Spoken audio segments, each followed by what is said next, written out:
இன்னைக்கு வாங்க நம்ம அதிரசம் செய்ய போறோம். அதுக்கு தேவையான பொருள் என்னன்னு பார்த்துக்கலாம். அரிசி வந்து 200 கிராம் எடுத்திருக்கேன். வெல்லம் அதே மாதிரி வந்து ஒரு 175 கிராம் எடுத்து வச்சிருக்கேன். ஏலக்காய் பவுடரு, நெய் கொஞ்சம், இதெல்லாம் தேவையான அளவு போட்டுக்கலாம்.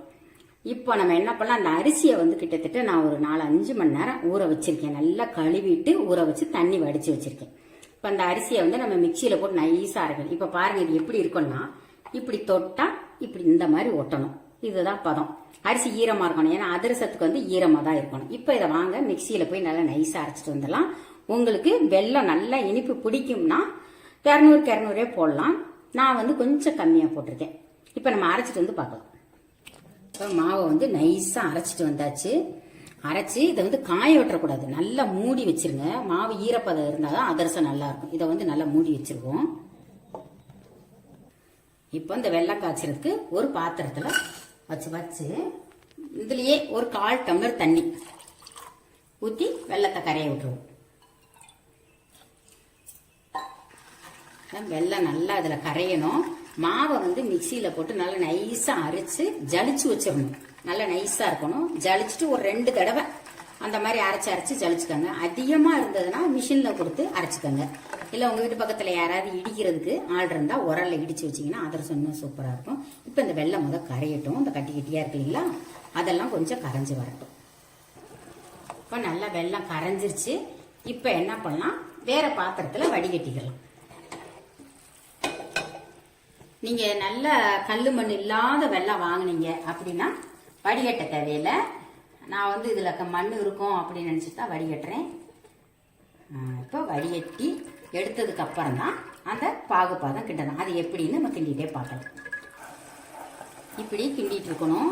பக்கத்துல ஒரு சின்ன பாத்திரத்துல இப்படி தண்ணி ஊற்றி வச்சுக்கணும். எதுக்காக அப்படின்னா, இப்ப என்ன பண்ணலாம், கொஞ்சம் எடுத்து இந்த தண்ணியில விட்டு பார்க்கலாம்.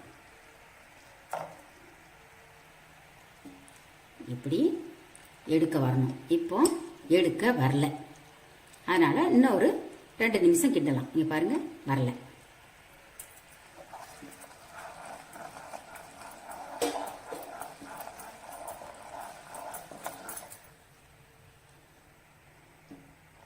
பாருங்க, இப்ப வந்து நல்லா கரையல.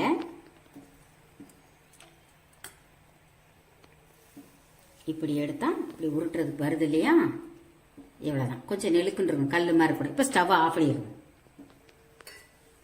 ஆஃப் பண்ணிட்டு ஏலக்காய் தூள் ஒரு 1/4 ஸ்பூன் போட்டுக்கலாம். நெய் அது மாதிரி 1 ஸ்பூன் ஊற்றுக்கலாம்.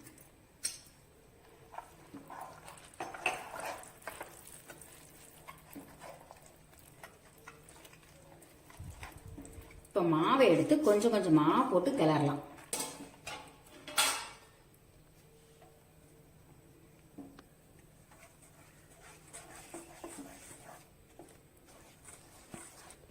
இப்போ எல்லாம் கிண்டியாச்சு. இதை இதுலயே வைக்க கூடாது, வேற பாத்திரத்துல எடுத்து ஊத்தி வச்சிடலாம். பதம் பாருங்க, இப்படி இந்த பதம் இருக்கும். இது நல்லா ஆற வச்சுட்டு நம்ம உடனேவும் சுடலாம், இல்லைன்னா ஒரு 3 நாள் கழிச்சு கூட சுடலாம். அது ஒண்ணு மாவு கெட்டு போகாது. இது மேல வந்து இந்த மாவு காயாம இருக்கிறதுக்கு ஒரு 1/2 ஸ்பூன் நெய் விட்டு மேல தடவி வச்சிருங்க. நல்லா ஆறட்டும். ஒரு 2 மணி நேரம் ஆறுனதுக்கு அப்புறம் நம்ம அதிரசம் எப்படி செய்யலாம்னு பார்க்கலாம். இப்ப நல்லா மாவு ஆறிடுச்சு. ஒரு 1 மணி நேரத்துக்கிட்ட ஆயிடுச்சு. இது 1 வாரம் வரையும் ஊற வச்சும் கூட சுடலாம், உடனே சுடலாம். இப்ப உங்களை சுட்டு காட்டுறதுக்காக நான் நல்லா மாவு ஆறினதுக்கு அப்புறம் சுட்டு காமிக்கிறேன். ஒரு இலை இல்ல வாழை இலை வச்சுக்கோங்க, அப்படி இல்லைன்னா பிளாஸ்டிக் ஒரு ஏதோ ஒன்று வச்சுக்கோங்க, வேண்டாம்னா விட்டுலாம். இப்ப என்ன பண்ணலாம், இந்த வாழை இலையில கொஞ்சம் அந்த இதுல மாவு மேலே நெய் ஊற்றணும் இல்லைங்களா, அதை லைட்டா இப்படி தடவிக்கோங்க.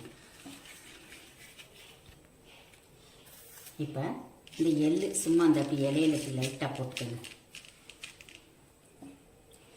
ஒரு ஓரமா மாவு எடுத்துக்கோங்க.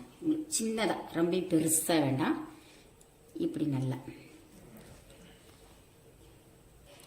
இப்படி வச்சு அந்த இலை மேல இப்படி வச்சு இப்படி அப்படி லைட்டா அமுக்கி விடுங்க. அந்த எள்ளு 2 பக்கம் ஒட்டிக்கிறோம். திக்னஸ் வந்து இந்த அளவுக்கு திக்னஸ் இருக்கணும். இப்போ எண்ணெய் நல்லா காயணும். காஞ்சதுக்கப்புறம் இதை எடுத்து மெதுவாக போட்டுருங்க. போட்டதுக்கப்புறம் தீயை வந்து நல்லா குறைச்சி வச்சுக்கோங்க. ஏன்னா உள்ளுக்குள்ளே வேகாமல் போயிடும். லைட்டா இந்த எண்ணெயை தூக்கி அப்படி மேலாப்புல அப்படி ஊற்றி விட்டுருங்க. அடுத்து மறுபக்கம் பரட்டி போட்டுருங்க. அப்படி ரொம்பையும் இதுல கலர் மாறி எடுக்கக்கூடாது, டார்க் கலரா வரக்கூடாது. கொஞ்சம் கலர் லைட் ப்ரௌன் வந்தானே எடுத்துடணும். ஏன்னா எடுத்து வச்சதுக்கு அப்புறமா அந்த சூட்லயே வந்து வேகும். வெந்ததுக்கு அப்புறம் இப்படி எடுத்துக்கணும். எடுத்து இன்னொரு கரண்டி வச்சுக்கணும். இந்த கரண்டி வச்சு இப்படி லைட்டா அமுத்தி விடணும். இப்படி அமுத்துறோம்னா என்ன ஆகும், இந்த எண்ணெயெல்லாம் அப்படியே வெளியில வந்துடும். அதிரசம் எண்ணெயை குடிச்சிருக்க மாதிரி. இப்போ அதே மாதிரி தட்டியாச்சு. நடுவுல ஒரு ஓட்டை போட்டும் சுடலாம், ஓட்டை போடாமையும் சுடலாம், நம்ம விருப்பம்தான். தீயை நல்லா குறைச்சி வச்சுக்கோங்க. இப்போ பாருங்க, இந்த மாதிரி சுட்டு எடுத்தாச்சு. இது வந்து சூடா சாப்பிடும்போது வந்து கொஞ்சம் முறுமுறுன்னு தெரியும். நீங்க ஆறுனதுக்கு அப்புறம் சாப்பிட்டீங்கன்னா உள்ள வந்து நல்லா சாஃப்டா இருக்கும். இதே மாதிரி இதே அளவுல செய்யுங்க. செஞ்சு பார்த்து சாப்பிட்டு என்ஜாய் பண்ணுங்க. நம்ம சேனல் பிடிச்சிருந்துச்சுன்னா சப்ஸ்கிரைப் பண்ணிக்கோங்க. உங்க ஃப்ரெண்ட்ஸ்க்கெல்லாம் ஷேர் பண்ணி விடுங்க. தேங்க்யூ.